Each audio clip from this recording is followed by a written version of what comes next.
एकादशी व्रत का सबसे पहला नियम है कि आप जिस दिन व्रत करो उसके एक दिन पहले भक्ति का संचार इस हृदय में कर लो।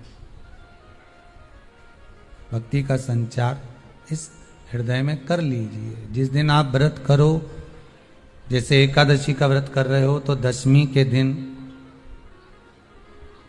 शाम का समय जब आवे, रात्रि जब होने लगे, शाम का समय आवे और रात्रि का आप जब भोजन ग्रहण करो तो उस भोजन में कोई ऐसा पदार्थ ग्रहण मत करिए जिस पदार्थ के कारण आपकी एकादशी बिगड़ जाए।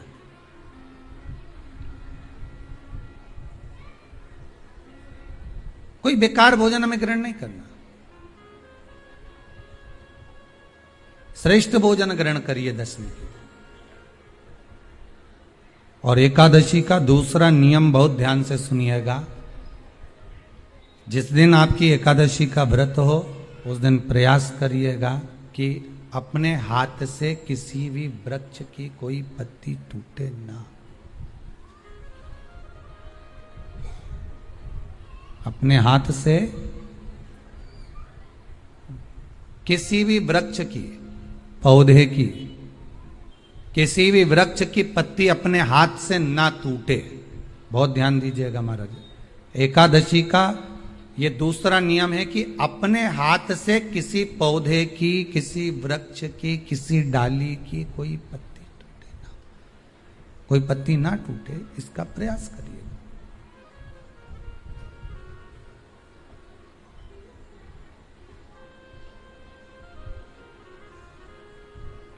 कितना सुंदर व्याख्यान कहा है, कितना सुंदर वर्णन है महाराज कि मात्र एकादशी का व्रत कर लेने पर, मात्र एकादशी का व्रत कर लेने पर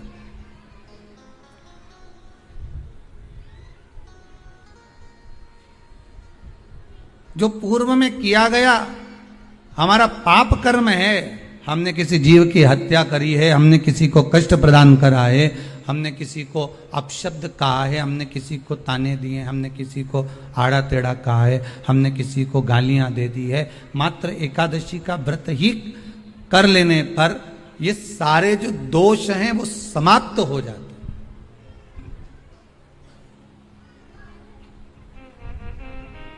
सारे दोष हमारे समाप्ति पर आ जाते हैं।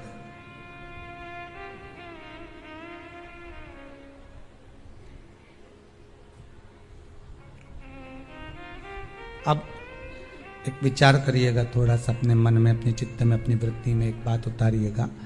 एक अपने मन में एक बात को उतार कर रखिएगा कि आप अपने पाप को, अपने पाप कर्म को जिस दिन क्षीण करने वाले हो, समाप्त करने वाले हो, अपने पाप को आप जिस दिन समाप्ति पर लेकर जा रहे हो तो उसके एक दिन पहले आपको प्रसन्नता होना चाहिए कि नहीं होना चाहिए कि कल मेरा पाप कटने वाला है, कल मेरा पाप समाप्त होने वाला है। जो मैंने पाप कर्म करा है वो समाप्त होगा, जो मैंने पाप कर्म करा है वो कल समाप्त हो जाएगा। तो एक दिन पहले आपके चेहरे पर प्रसन्नता हो कि ना हो।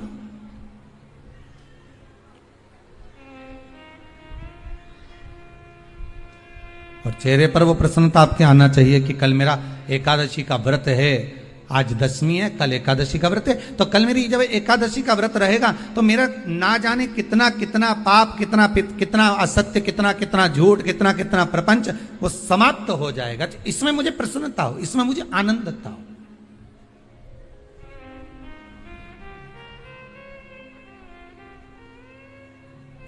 तो क्या कहा गया कि प्रयास करिएगा कि एकादशी के दिन कोई वृक्ष की, कोई डाली की, कोई कोपल की कोई पत्ती ना तोड़ी जाए। क्यों?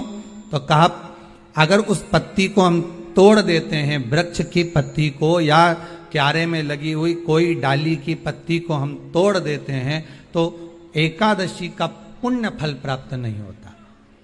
एकादशी का कोई फल हमारे खाते में नहीं जाता, पुण्य फल प्राप्त। अब फिर भले तुम चाहे तुमने मोरधन खाया हो, चाहे तुमने फिर चिप्स खाई हो, चाहे तुमने फिर व्रत का कितना ही सामान खा गए हो और तुमने सोचा कि आज मेरी एकादशी है, तो फिर उसका कोई फल प्राप्त नहीं है, उसका कोई सुख प्राप्त नहीं है आपको, फिर उसका कोई आनंद प्राप्त नहीं है आपको, फिर उसमें कोई आनंद की अनुभूति आपको नहीं मिल रही है।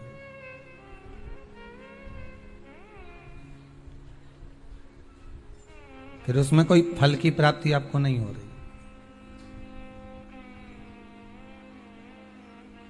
आस्था चैनल के माध्यम से जितने भी एकादशी करने वाले हैं और चतुर्थी का व्रत करने वाले हैं, बहुत ध्यान से आज की कथा सुनना कि एकादशी का आपसे आपके बच्चे पूछेंगे, मम्मी हम भगवान विष्णु का दर्शन करते हैं, हम राम जी का दर्शन करते हैं, हम कृष्ण भगवान का दर्शन करते हैं, हम भवानी माता का दर्शन करते हैं, हम शंकर जी का दर्शन करते हैं, हम सारे देवी देवताओं का दर्शन करते हैं, पर ये एकादशी माता तो कभी नजर ही नहीं आती।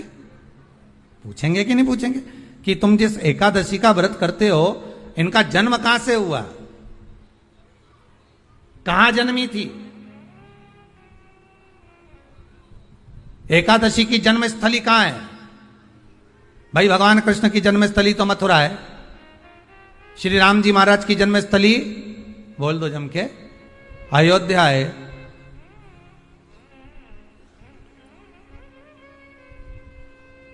कोई आपसे पूछ ले कि एकादशी की जन्मस्थली कहां है, तो आधे लोग तो बाल खुजाने में लग जाएंगे कि एकादशी आखिर पैदा कहां हुई थी, जन्म कहां लिया था, इसका जन्म हुआ कहां था, कहां जन्मी थी ये?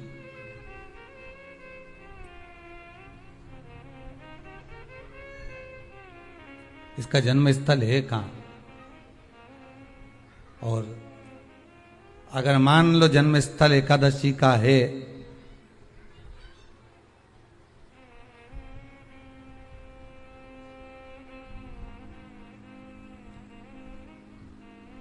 और एकादशी अगर जन्मी है, उसका जन्म हुआ है, और दुनिया के लोग इतना व्रत करते हैं, उपवास करते हैं, तो फिर इसका जन्म स्थल कहां होगा? तो कहा इसका जो जन्म स्थल है वो बद्रीनाथ। कहां पर है? बद्रीनाथ। और उस बद्री विशाल में भी एक गुफा जिसका नाम है हेमवती। क्या नाम है? हेमवती। उस गुफा में एकादशी का जन्म स्थल है। बद्री विशाल में हेमवती गुफा, जो 12 योजन अंदर प्रवेश करने जितनी है, 12 योजन की गुफा के अंदर, हेमवती के अंदर एकादशी का प्रागट्य हुआ था, एकादशी का जन्म हुआ था।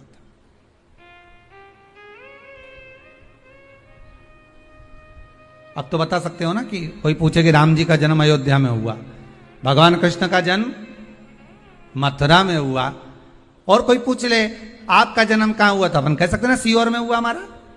और आपसे कोई पूछे कहां हुए, तो कहीं इंदौर में हुए, कि देवास में हुए, कि भोपाल में हुए, कि मुंबई में हुए, कि पूना में हुए, आपका तो बता दोगे। पर बच्चे आपसे पूछ ले मम्मी तू इतनी एकादशी का व्रत करती है, एकादशी का तू व्रत करती है, और सबको करा देती है कि बल्लभ कुल की एकादशी करो, भले बकरी जैसे चरो पर एकादशी करो, और सबको एकादशी कराया, तो कोई पूछ ले कि एकादशी का जन्म कहां हुआ था, तो आप कह सकते हो कि बद्री विशाल में, हेमावती में, बद्री विशाल के हेमवती गुफा के अंदर, जो 12 योजन की गुफा है, उस गुफा में एकादशी का जन्म हुआ।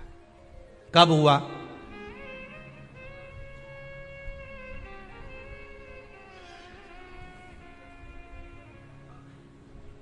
जन्म होने का कारण, राम जी के जन्म होने का कारण था रावण का संहार। भगवान कृष्ण के जन्म होने का कारण था कंस का संहार। नरसिंह भगवान के जन्म होने का कारण, प्रकट होने का कारण था हिरण्यकशिपु का संहार। वराह भगवान के प्रकट होने का कारण था कि पृथ्वी को जल पर लाकर ठहराना, हिरण्याक्ष का संहार।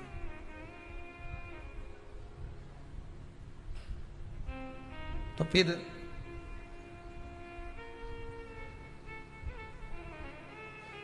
इसके जन्म का कारण क्या है? तो कहा इसके जन्म का केवल एक कारण है, सतयुग में, अब एक और बात का बहुत ध्यान दीजिएगा महाराज, सतयुग एक बार नहीं हुआ कि तुम सोचो कि सतयुग के बाद में द्वापर त्रेता आ गया, त्रेता के बाद द्वापर आ गया, द्वापर के बाद कलयुग आ। एक सतयुग नहीं है, एक त्रेता नहीं है, एक द्वापर नहीं है, ना जाने कितने कितने सतयुग निकल गए, ना जाने कितने कितने द्वापर त्रेता कलयुग, ना जाने कितने निकल गए।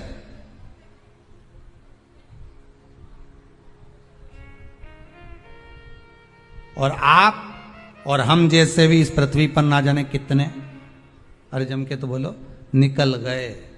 पृथ्वी वहीं की वहीं है, जिस मकान में रहते हो वो मकान भी वहीं की वहीं है, बस कभी कभी एकदम प्लाट हो जाता है, फिर उस पर वापस बन जाता है, फिर क्लीन, फिर बन गया, फिर क्लीन, फिर बन गया। ना जाने कितने कितने कितने कितने जन्म हम ले चुके हैं, और हमारे भी आगे का जन्म कितने जन्म होते रहेंगे। जमीन वहीं की वहीं रह जाएगी और अपन चले जाए, बस वो जगह वहीं रह गई। जो पहले परदादा जी की थी दादाजी को मिल गई, दादाजी की थी पिताजी को मिल गई, पिताजी की थी उनके बेटे को मिल गई, उनके बेटे से उनको बेटों को मिल गई। मिलते मिलते मिलते मिलते कब वो जमीन भी बिक गई समय की अवस्था में, फिर दूसरे की हो गई, और हम सोच कर रह गए कि ये हमारा है, हम इसके लिए लड़ाई करें, झगड़ा करें, हम केवल इस जमीन के लिए, जरा सी प्रॉपर्टी के लिए अदालत में खड़े, अपना समय बर्बाद कर दिया, और जो पाना था वो छोड़ दिया।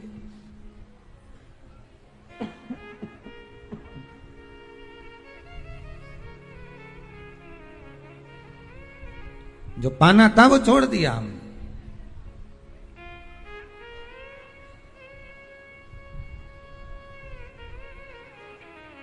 असली रजिस्ट्री तो ये शिव महापुराण की कथा है, जिसमें बैठकर आप 3 घंटा भगवान की भक्ति को जो धारण कर रहे हो, 3 घंटा जो भगवान की कथा को आप श्रवण कर रहे हो, 3 घंटा जो भगवान की भक्ति में आप डूबे हुए हो, 3 घंटा जो भगवत स्मरण में आप लगे हुए हो, बस यही असली रजिस्ट्री है, यही वहां काम आने वाली है। इसके सिवाय कुछ काम नहीं आएगा। धन दौलत माल खजाना सब पड़ा की पड़ा रह जाना,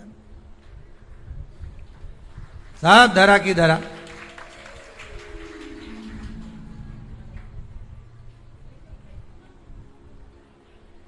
रह गया। वो एक लाइन आप लोग स्मरण करते होंगे, सज धज के जिस दिन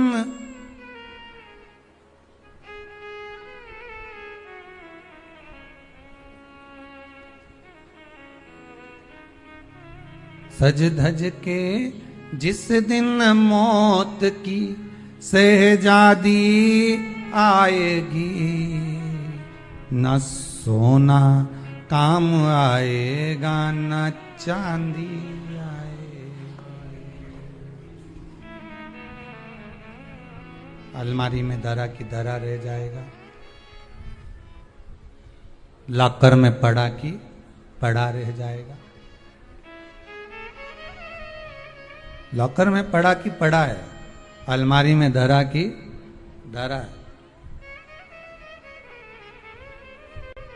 कपड़े भी सारे घड़ी बने की बने रहे, कपड़े भी धरे की धरे रह गए और सब पड़ा रह गया। कि छोटा सा तू कितने बड़े अरमान हैं तेरे, मट्टी का तू सोने जैसे मान है तेरे। मट्टी की काया एक दिन मट्टी मिल जाएगी, न सोना काम आएगा न चांदी आएगी, न सोना काम आएगा न चांदी आएगी। सज धज के जिस दिन मौत की शहजादी आएगी, ना सोना काम आएगा, ना चांदी आएगी, ना सोना